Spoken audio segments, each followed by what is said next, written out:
Hello and welcome back to my channel. चाहे manifestation हो या लॉ ऑफ अट्रैक्शन हो, अल्टीमेटली सारी चीज़ें स्पिरिचुअलिटी पर आकर ही एंड करती हैं। सो स्पिरिचुअलिटी के लेवल को जब तक हम पूरी तरह से समझ नहीं लेते, हमारा मैनिफेस्टेशन कहीं ना कहीं अधूरा है। सो इस पर कमांड करना, इसे समझना ये बहुत ज़रूरी है, तभी हम चीज़ों को मैनिफेस्ट कर पाएंगे। So spirituality is the path to success of even health, wealth and relationship. Everything में स्पिरिचुअलिटी उसका फाउंडेशन है। तो आज बात बिल्कुल प्रैक्टिकल, कर्म फल भोगना पड़ता है। आज का मेरा टाइटल यही है कि कर्म फल भोगना पड़ता है, चाहे पॉजिटिव हो या नेगेटिव हो। एक सिंपल सा एग्जाम्पल लेकर मैं समझाऊंगी तो आपको समझ में आ जाएगा। हम लोग जब पढ़ाई करते थे तो हमारे साथ बहुत सारे फ्रेंड्स थी। उसमें हमारी जो एक फ्रेंड थी, उनका रिज़ल्ट बहुत ही अच्छा आया और उन्हें इंडिया के टॉप मोस्ट कॉलेज में उनका एडमिशन हो गया।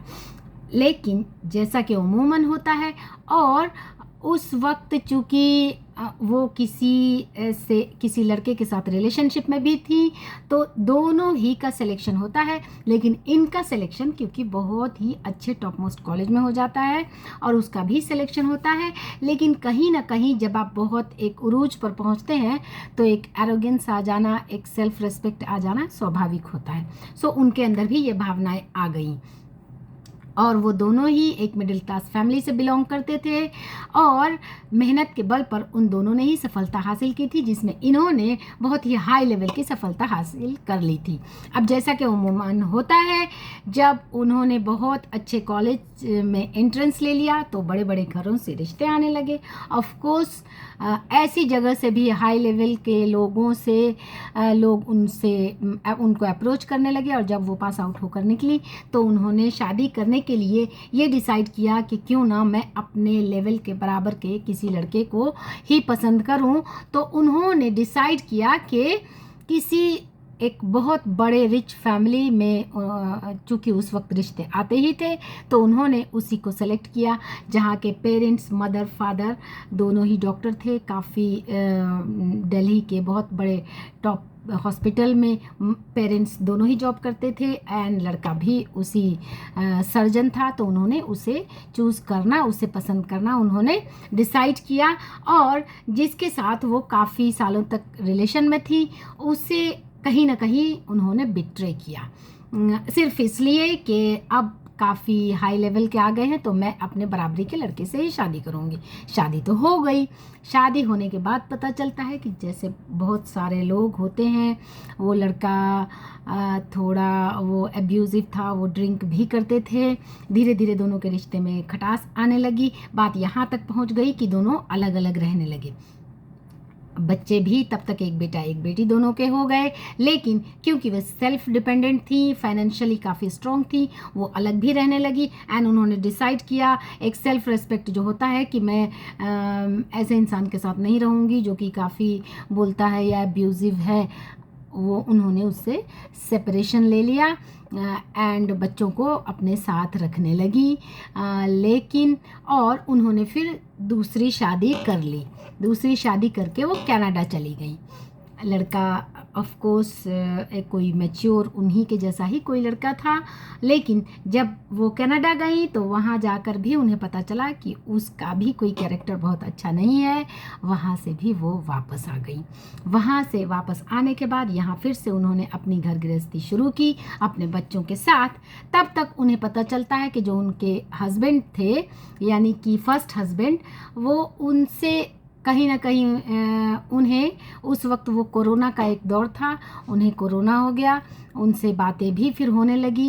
एंड जैसा कि हर इंसान गलती करने के बाद उसे रियलाइज़ होता है, तो उनके फर्स्ट हस्बैंड को भी कहीं ना कहीं रियलाइज़ हुआ कि भाई मुझसे गलती हुई थी, और उनके घर वालों को भी ये रियलाइज़ हुआ कि मुझसे गलती हुई, चलो अब हम शायद अपनी ज़िंदगी फिर से शुरू करें। लेकिन कुदरत को कुछ और मंजूर था, उन्हें कोरोना हो गया, वो एम्स में एडमिट हो गए एंड फाइनली उनकी डेथ हो गई।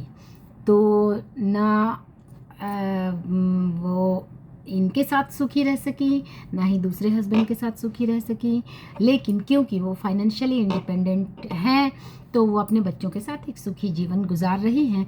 लेकिन कहीं ना कहीं ये जो एक मन में विचार आ जाना, एक नेगेटिविटी के साथ एक नीयत में खोट आ जाना कहीं ना कहीं उनके सामने आ गया।